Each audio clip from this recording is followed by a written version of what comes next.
What is up, everyone? I am absolutely stoked. I'm Ethan right here. Next to me, which way? That's Michael Bosque, and this is the initial first ever show of We're Wrong, but So Are You. The premises of this show is no one is really ever right necessarily when they're debating, and we're making a bunch of very controversial decisions, but both of us are kind of more on the comedic side of content, and we're just out here producing literally anything from Premier League to NBA to maybe anything else. As you probably have seen now on our logo, it's Premier League and NBA, but we're going to basically be doing anything we want to be doing based off of rankings. We're going to do best 11s like you'll see today, doing the Premier League best 11, stuff like that. I'm stoked. How are you feeling, Bosque? I'm feeling really good. I would like to say it is educated controversy. It's not like we don't know anything, but we do know what we're talking about. But yes, of course it can be controversial, partly because there are going to be some biases, whether it's me or Ethan, and that's just going to be fun to play with. And I think honestly, a lot of our biases aren't necessarily wrong because we do know what we're talking about. So I'm excited to just get into it. No, yeah, for sure. And I definitely think personally, since I've gone, we both go to Walter Cronkite School of Journalism, Arizona State, go Devils. So if we do anything in that content, maybe there'll be some bias. I am personally a Liverpool fan, Bosque a Barcelona fan himself. I have figured out in the recent, honestly, this year, I kind of just flipped to maybe it was because Liverpool won the Champions League, and at the same time, I did a bunch of other things. Maybe I peaked as a fan, but I started watching just to watch soccer in general and just good soccer. And so I feel like I haven't been as biased recently, but of course there will be some biases just because I've watched Liverpool from such a young age, and that's what I've grown. That's why I've grown to love soccer. So there's going to be some natural biases. Yeah, no, of course, it's actually similar. Although Barcelona did not win the Champions League last year, or the Copa del Rey, they just, I think I find myself. Yeah, I'm taking it was quickly. it was a rough year. Don't remind me. Sorry, too soon. As still too soon. Same with the Roma one too. We don't talk about that. Anyway, I've also found myself watching just more soccer because honestly, like Ethan, I used to just watch. I used to watch some Barcelona and give me some Luis Suarez, Messi. Happy birthday, by the way. I just found myself watching a lot more Premier League, even Serie A and in League One, mainly PSG. But I just try to watch as much as I can, especially with even the Bundesliga coming back first. I found myself being super excited to watch Wolfsburg and Werder Bremen, even though they're two god-awful teams in the Bundesliga. So I don't know. I've just been watching more and more, and I think that's honestly helped me become a more educated fan and get more perspective on different players. So I think it's honestly it's been a great year for me as far as a soccer fan. Yeah, and so we're both super stoked. You can tell we're just ready to get this started. We've been talking about this, probably less than a week. We came up with the idea and then bang, we're here ready to do it just because we're that excited. But today, let's get to the business right now. The Premier League has come back. There's been a couple, maybe, 2 match weeks at this point, except if you kind of take out the first bit with City playing, Arsenal and Aston Villa playing. I think it was Sheffield United. Now we're heading into the business end of the season. Me and Bossi are going to create the best 11 of Premier League players. So this is kind of based off just who we think is the best players in the league in general, but it also has a lot of influence on how they've done this season just throughout play. So both of us have made a team. We're going to go through the team, and we're both going to make one combined 11. So it's going to be really interesting. There's going to be some controversy between us, most likely. We've both done this separately, making our own teams. So first off, we're going to head right into it. Bosque, who do you have as your best 11 goalie? Well, I first want to say we both did 4-3-3s. Although for mine, I used a defensive midfielder instead of an attacking midfielder. Although I did move a couple of players that usually would play the attacking midfielder into the midfield because I think they could also play that position.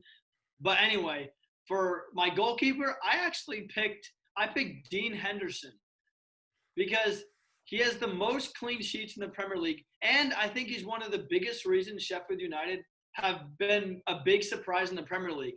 Their attack is fairly weak. They don't score many goals, So if you're wondering why they win, a big part of it has to be Dean Henderson. He's 11 clean sheets. He's 10th in saves, which isn't great, but it's not terrible, and it's a lot better than a lot of people thought. I think he's going to be the United keeper next season, or even the season after that, definitely. He's also conceded the second least amount of goals, which is pretty impressive, and I think it warrants him a spot as the best keeper this season in the Premier League. All right, first off, I just want to call you out real quick. He doesn't have the most clean sheets. As of today, Allison got a clean sheet. So Allison now has 12 clean sheets and leads the Golden Glove race. Ederson and Nick Pope still do have to play, so both of them could go on 12 clean sheets too. But I picked Allison. Henderson was my second choice for sure, and then Ederson was next. Henderson, I might honestly give it to you just because he's been so vital to Sheffield United. And like you said, their attack hasn't been spectacular. It's been mainly defense. But for me, I picked Allison just because he's leading the league in clean sheets. But two, he's done it in way less appearances. So one, yes, I know stats don't necessarily say everything because the Liverpool defense, he's in a Liverpool defense that I'll talk about a little bit later. It's the leading defense in the league. They've only allowed 21 goals, right? So, yeah, maybe it's part of the defense, but I think one of the hardest things as a goalie is to play and have absolutely nothing to do for like 70 minutes of the game and then have, who knows, some Crystal Palace player come and take a shot and you have to make a save. Now, of course, it didn't happen in the Crystal Palace game, but you saw it in the Everton game. Everton had almost no attacks, and then he makes a save when he needs to against Richarlison. So I think he steps up when he needs to, and, we saw how important he was when Liverpool lost in the FA Cup and the Champions League when Adrian was in goal and did some things that Liverpool fans would kind of want to forget. Yeah, the one thing I was close to putting Allison. The only reason I didn't was simply because, one, he hasn't played enough games, which isn't his fault. But I also think, again, he plays behind such a good defense that doesn't necessarily allow him to make all those saves. So I kind of used his game sort of against him. No fault of his. If we're taking if I'm taking the best goalkeeper for next season, I'm taking Allison 100%. But I think this season, I put Dean Henderson. Also, I don't see him making that many spectacular saves. But that's honestly the biggest compliment you can get as a goalkeeper because it means your positioning is so, so good. And I think that's one thing that Dean Henderson is really elite at. Or even this season, he's just come to be one of the best goalkeepers in the Premier League. Ooh, this is a tough one. But, I'll give you Henderson. Just because I think if we're saying, based off this season, I think you bring up a good point. You're going to pick Allison probably 10 times out of 10 if we're not talking this season strictly. Because of those injuries at the beginning of the season, I'll give you Dean Henderson. So let's start off. We'll stick Dean Henderson in goal, like you said, big player for Sheffield United this season. So we'll go now up to the back four. Start right backs. Does that sound good? I think this is pretty self-explanatory. I'm taking Cesar Azpilicueta. No, I'm kidding. I'm kidding. just a clear, obvious choice here. Yeah, I'm taking Alexander Arnold. He has what? He can score free kicks like he did today. He plays very well attacking soccer. He also is a very underrated defender, in my opinion. I think people don't give him enough credit for that. And he's leading the Premier League in assists, and it's not even close. I think he's leading by 4 or 5. I think he's 12. He's 12. If you don't count De Bruyne, if De Bruyne is just not a part of the Premier League, yeah, he's leading in assists. Oh, sorry. I meant by defenders. Okay. Yeah, no, that's not even close. I meant by defenders. It's not really too close. I think it's a pretty simple choice by putting Trent. No, yeah, for sure. I think we both agree that Trent Alexander goes there. 3 goals and 12 assists from right back is pretty crazy. The only person that's really close to him is Wan-Bissaka, which there's been kind of an argument for them this year. I think probably just because they're both English right backs and because they're playing for Manchester United and Liverpool. But I think no one's really going to argue that Wan-Bissaka is better than Trent Alexander-Arnold at attack. And I think the key when you're trying to compare those two is exactly what you said. Trent Alexander is a very underrated defender. When he has to defend, he does it brilliantly. He plays a little different, but I think some people kind of think of him when I watched, like you said, the Bundesliga came back and Borussia Dortmund have Hakimi and Guerrero. They're literally just playing right and left mid. Trent Alexander-Arnold's not doing that. He's still definitely a right back. And I will say, hot take, I don't know if we're really doing this right now, but I'm going to put it in the video. Hot take, Nico Williams at Liverpool, everyone's saying that Trent Alexander-Arnold's going to move up to midfield. It could be faster than expected by how well Nico Williams has been playing at right back. He's really skilled and he could push him up to midfield faster than people have expected.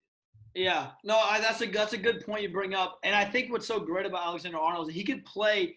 He's so versatile in the midfield and as a defender. I think that as it's almost clear cut, he's definitely in both of ours. And I think with the thing with Wan-Bissaka is I don't think he's as important to United's success as Alexander-Arnold is to Liverpool's. I think Alexander-Arnold is one of the most key players to that team. I think if you take him out, I know Nico Williams has been playing well, but I think if you take Alexander-Arnold, that team is not dominating as much as they are this year. No, yeah, for sure. I'm not saying I'd put Nico Williams in right now. But speaking about Liverpool, I think we both would agree on this one too. Maybe I'm wrong, but the first center back, Virgil van Dijk. Yeah, that's a pretty easy choice. I don't think you could have if you had a world 11, I think he's the easy choice as well. So I think if you make it a little more specific, as with the Premier League, there's no question. He's arguably the best player in the Premier League, in my opinion. Yeah, for sure. And I think a key to this, so one thing I will say about Virgil van Dijk, I feel like we're going to talk about the difference between stats and actually like what the player does and influence, right? I think he's one of the biggest examples that stats don't tell the whole story because he's a leader of that Liverpool back line. And the reason he's so good is almost because he doesn't do anything.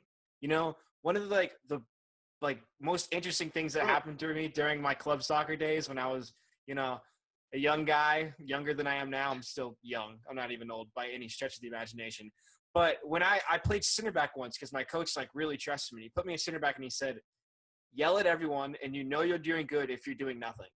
And I took that to heart. I yelled at everyone. I did nothing, and I felt like I did amazing. I mean, I missed 6 headers because I'm 5'6", and I missed a bunch of clearances. But the other team didn't score on us, and we tied 1-1 because they had scored before he put me at center back. So I was like, hey, I guess I did a pretty good job. So I think Virgil van Dijk is pretty similar in that regards, where he's pulling strings, telling everyone where to go, and he's made a huge impact on Liverpool since he's come in. Yeah, no question. He's probably the biggest component to their success, in my opinion. Obviously Mo Salah coming in a couple years ago, that was huge. But I think Van Dijk has taken it to another level. I think it's pretty clear to see that. No, yeah, for sure. So we're putting Virgil van Dijk in for the first center back. Now this one might cause a little bit of controversy. I don't know who you have. Who is your second center back? Well, I went for Dejan Lovren. No, I'm kidding. Just be quiet. Jeez Louise, the only bad thing you could maybe say to me at all. Sorry, I'm taking his word for it. He said he's the best defender in the world, so we can't sell him fast enough, bro. We can't sell him fast enough. As soon as he came on against Everton had 20 chances as soon as he came on. I went for a kind of controversial one because it was between a few guys, but I took the Irishman from Sheffield United. I took John Egan. And that may seem like a surprise, but I honestly think he's the main defender on that team, and he has been amazing this year. I don't think he's gotten the recognition he deserves because he's one of the only defenders that really stays back on that team. I was watching some of their attack, just some of their basic highlights, and a lot of their defenders like to just bomb forward or play very high up. And he likes to stay back. And he actually has underrated speed. And I just had to give it to him simply because Sheffield United have overperformed so much that I have to think it's part of the defense, just like Dean Henderson. And I put John Egan. My other choice, I was going to go Soyuncu from Leicester and possibly Joe Gomez from Liverpool, who I'm assuming you put.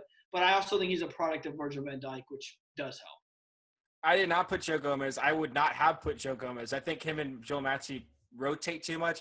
I think Joe Gomez is way better than people give him credit for because he's a product of Van Dijk. But I put Soyuncu from Leicester because I think he's a big reason why they are where they are because they have to play at some point some sort of good defense.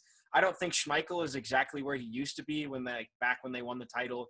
Johnny Evans is next to him. I don't think he's that skilled of a player. I mean, he got signed by them from a relegation side. How good can you really be, right? And, I think Soyuncu's been amazing this year. I think he's got pace, he's got power. He's almost the perfect center back, and I think a lot of top teams are going to be looking at him too, just because he is at Leicester. It'll be interesting to see if Leicester does make that jump to become, maybe a top 6 side normally, because I think they are kind of like Sheffield, that they're over exceeding right now. And it's been a couple seasons, but I feel like they're still kind of in that realm that they're over exceeding. They're not quite normal yet. But to be honest with you, I think I'd find it hard to put in 2 Sheffield United players to have John Egan in there. But he's been spectacular. But I don't know. It's definitely a debate to be had. No.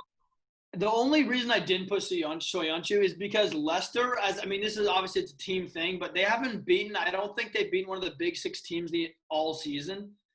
So it leads me to believe that maybe he doesn't perform well against the best of the best, And Sheffield have played United well. They played other big teams well.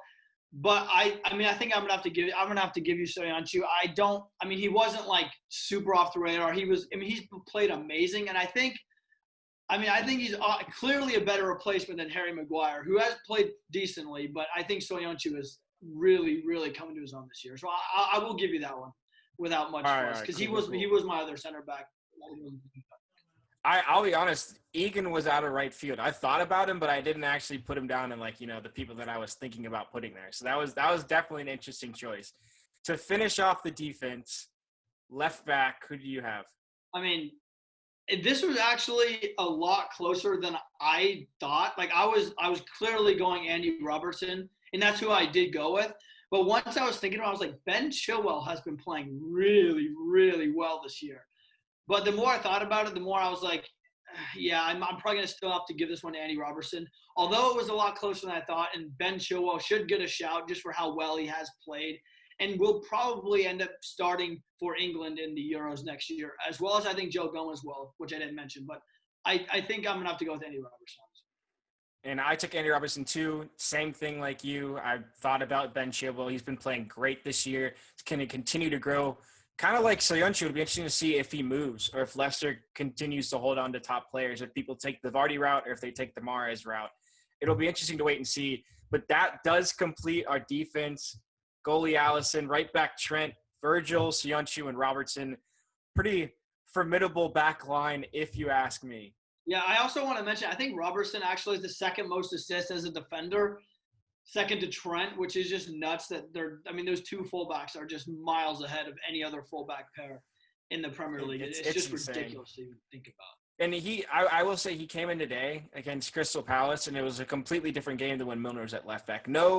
Nothing against Milner. Milner comes in and does a solid job no matter where you put him. You can put him in goal, and he probably put a 7 out of 10 performance in. But, Robertson at left back it's just a completely different feel. And I think it's more of it to say how good Robertson is than that Milner doesn't quite do the job, because Robertson really is that good that he makes that big of a difference. Yes. No question. Yeah. And so I chose defensive mid as well. I'll tell you my pick. This was kind of a hard one because I don't think there's necessarily like a standout center defensive mid.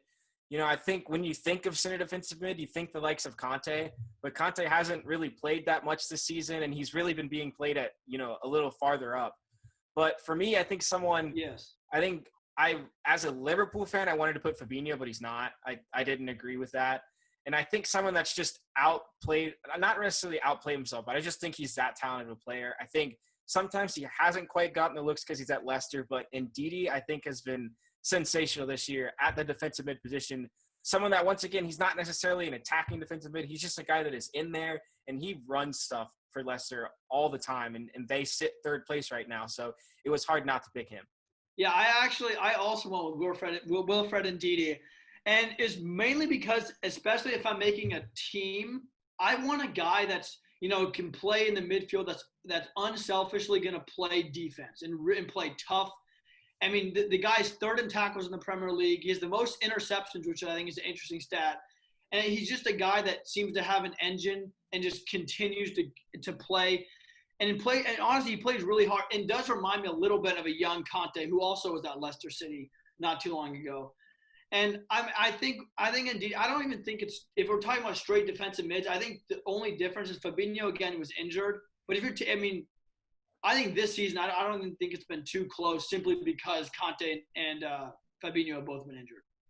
Yeah, and of course, after the goal today from Fabinho, it kind of, recency bias. I was like, yo, maybe Fabinho is the best defensive mid of the league. But then, I mean, it's obviously not. But I think this next position could be the most controversial just because, well, the first center mid I don't think is very controversial. I think we're both going to pick De Bruyne. I don't even think we necessarily need to talk about it. 9 goals, 16 assists, could beat Thierry Henry's record of 20 assists in a single season. No one's going to argue that De Bruyne does not have a spot in this side, unless you are. I'm not. I think he's the best player in the Premier League right now. I think if we're giving out the PFA Player of the Year award, I think there's no question it goes to Kevin De Bruyne. I think the whole argument of, well, it has to be a Liverpool player because they're winning the league. I think the team award is that you win the league, but the individual player award, I don't think there's anyone better than Kevin De Bruyne. He runs that City team. And I just think he's absolutely brilliant. I think he's one of the best midfielders I've ever seen. I know he plays more attacking, but I slotted him in the midfield as well. Yeah, for sure. And I think he's someone that I think there's 2 players in this team that I would think the majority, if not 100% of the world's population would pick him to be in the best 11. I think it's De Bruyne and Virgil van Dijk. I don't think anyone's going to argue against those 2 being inside the team. Like, you're just not going to do it. They've had 2 exceptional seasons.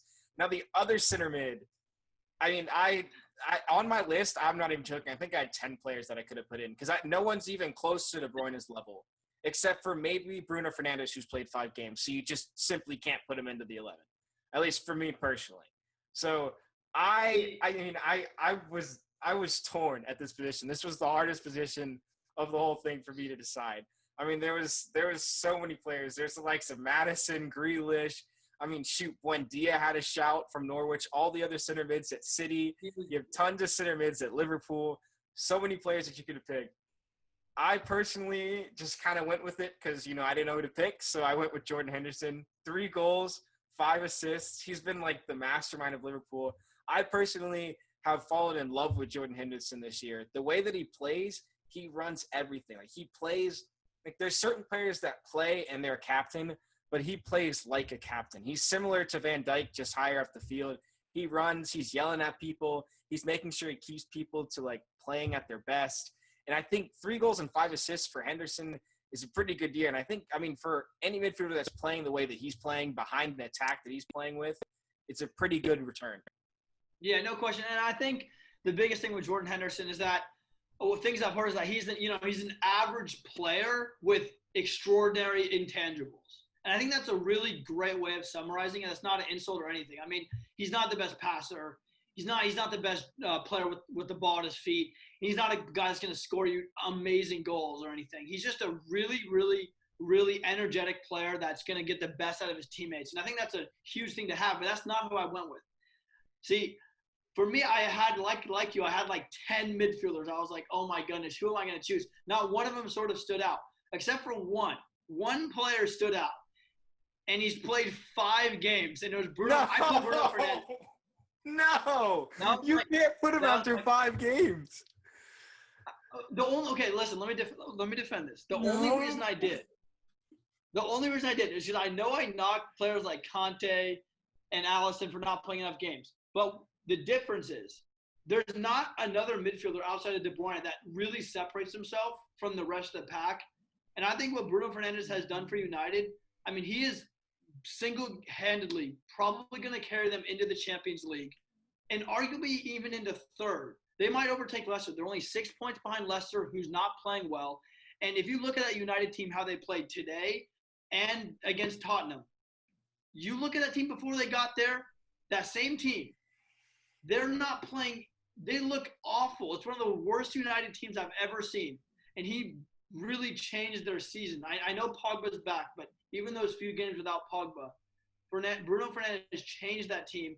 They might win a trophy this year out of nothing. I had to put him simply because I know you're cringing, but simply because he's the only player that's that much of a difference maker outside of KDB. And I understand why it's controversial. And I don't expect you to put him on the team of the season or whatever. But I just want to partially give him a shout for how unbelievable he's turned this entire Manchester United team around. I mean, he's really like almost single-handedly done that. So I don't know. I put him there because of how well he's played the last 6 games. I get that's wrong. So, I mean, okay, so I think we both kind of took a similar approach to this. We both had 10 players. They all were kind of the same thing, where none of them were great. They were all pretty good, and they've all played really well this season, but we didn't really know who to choose. I chose the Liverpool guy. You chose the guy that would be obvious if he had played the whole season. So I think we kind of went the same route on this, honestly, as crazy as it sounded. But and I agree with you. I mean, he's completely turned that team around. That team looked dead in the water. They were going to get Europa League, if that. And then this guy comes in, they're a completely different team. Like you said, Pogba did come back, but he has been exceptional for that team. But I just don't see putting him in this team. And I think this is similar. If we're going to keep any sort of level of consistency within making this 11, I think this is similar to the Alisson Dean Henderson thing, you know, where if you're going to pick a player for next season, you're going to pick Bruno Fernandes over Jordan Henderson. But if you're going to pick someone for this season, I think you pick Henderson. And I'm not going to lie, I came into the video thinking, hey, I'll give him whoever's at that spot. He's going to probably have some sort of, argument for whoever's at that second center mid spot, and I'll give it to him if he has a legit argument. But no, I'll give you Henderson, and I think again for the whole season, I think it's consistent to put Jordan Henderson as the second midfielder. I think again if we're next year, I'm taking Pogba, I'm taking Fernandes, and again I think if Pogba stayed healthy, I think he's clear he would have made it into this team. But with all the weird injuries and stuff that's been going on with midfielders, I think Jordan Henderson is a good shout to put in. I don't mind putting him in there. I just wanted to mention Bruno Fernandes has been the second best midfielder in the Premier League since he got there, and it's basically not even close. No, yeah, I agree. I think he's been close to as exceptional as De Bruyne in the 6 games that he's played. All right, so now we've gone through our midfield, a midfield of Ndidi, De Bruyne, and Henderson. Pretty good midfield, not going to lie. That's a midfield that I'd be very happy if my team had. Now we're going to move up to our front 3. I'll let you choose which one we start with, Bosque, either left wing or right wing, up to you. Who's your choice at one of those? I'm going to start with left wing and go left to right. And I picked Sadio Mane. Again, I don't really see any other player that surpasses him. He's 15 goals. He had 7 assists coming in today. He's such a great player. I never would have expected him to become the player that he is maybe 5 years ago. And he's one of the best players in the Premier League. And I don't know how you could not put him in the squad. He's been phenomenal so far this season. And I think today, second game back, he was deadly. I mean, his speed, his clinicalness, the 4th goal, right into the bottom corner, Hennessy had no chance. He created probably 6 chances that were, golden opportunities that somehow people missed. And, he's just, on day, he just doesn't have off days. It's like maybe 1 or 2 games this season he's had an off day. And majority of the time sometimes, he's like the lonely spark for Liverpool. Liverpool are lost in a game. And in steps Sadio Mane just sprinting past 6 players and scoring a goal. It's just all the time. And he's been sensational. Like you said, 15 goals, 7 assists. Sensational season from Mane. Now, I personally, this could be controversial. I don't think it is. I might not be. I think it's clear and obvious. But I might be thinking it's controversial because I'm a Liverpool fan. But I went with the other Liverpool player, Mohamed Salah. He's been – so people say he's had a, quote-unquote off season, right? And, yeah, he's not playing to the, capabilities that he did in a record-breaking season where he scored like 32 goals or whatever mini goals he scored. 17 goals, 7 assists, could realistically win the Golden Boot. He's only 2 goals behind a Vardy that has been misfiring, and he has 7 assists on top of that. Dude, if this isn't his best, I'm kind of scared for other teams if this is like not his best and he does actually reach that potential. Yeah, I put Salah on my right wing.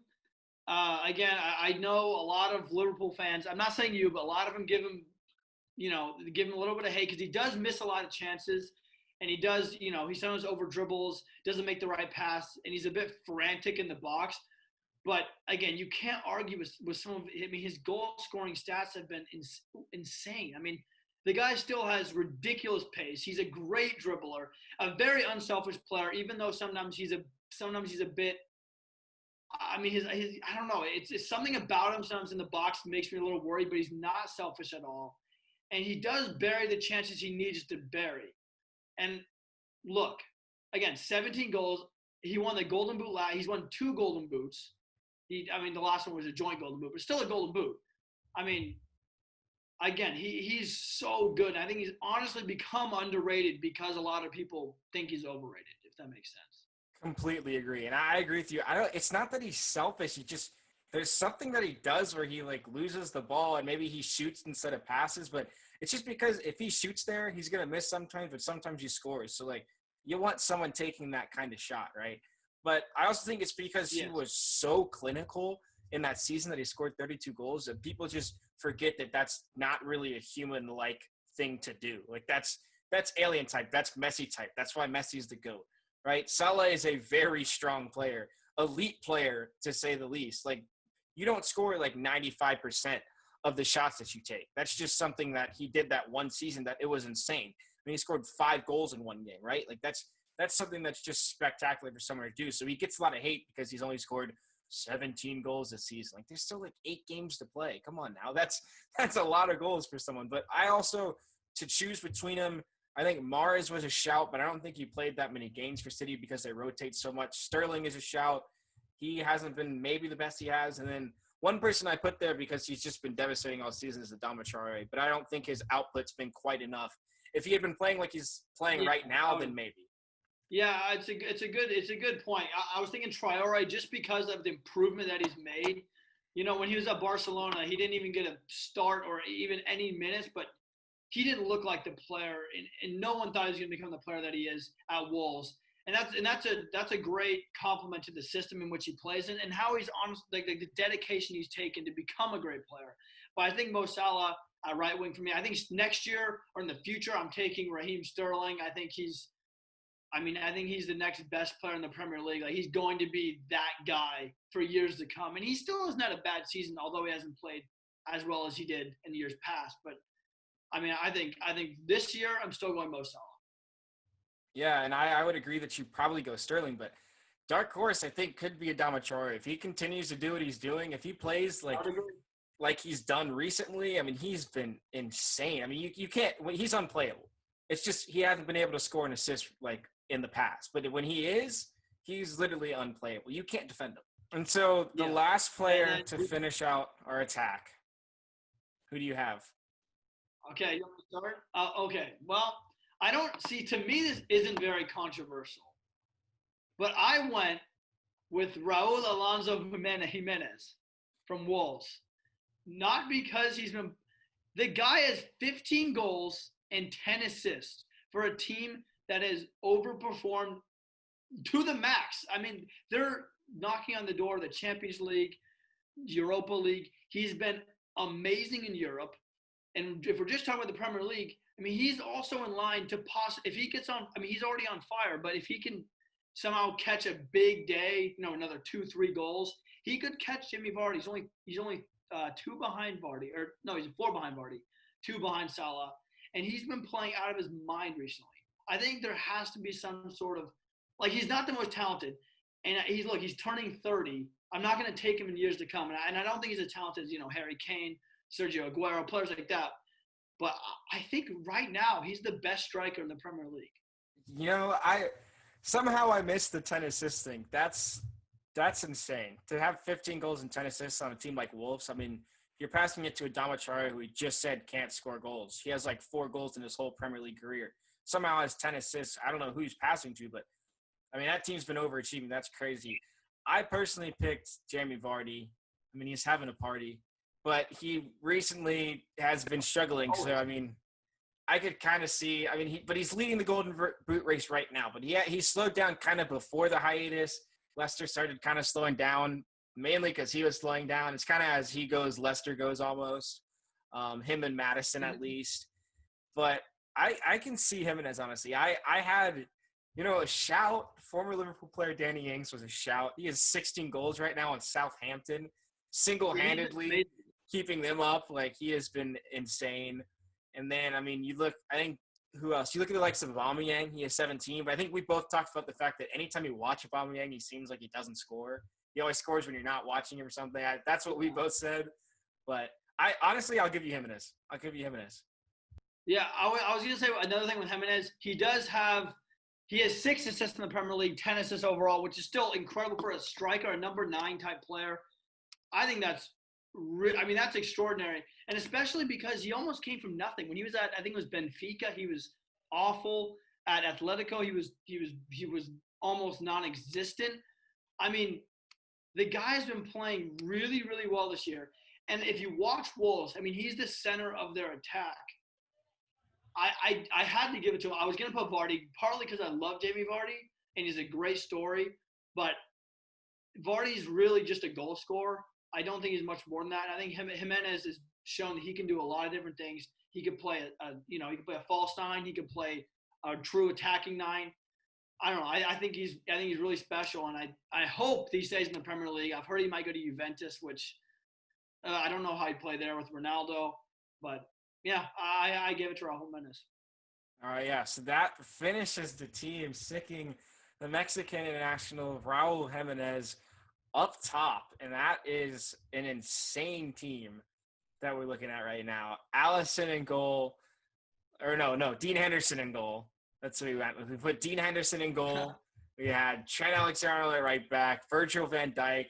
We put Soyuncu at center back, Robertson at left back, and then De Bruyne, Henderson, and Ndidi in the midfield.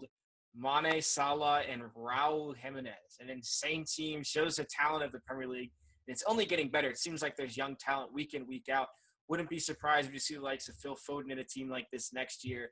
Man has been absolutely insane when he's been given the opportunity. Tons of players like him.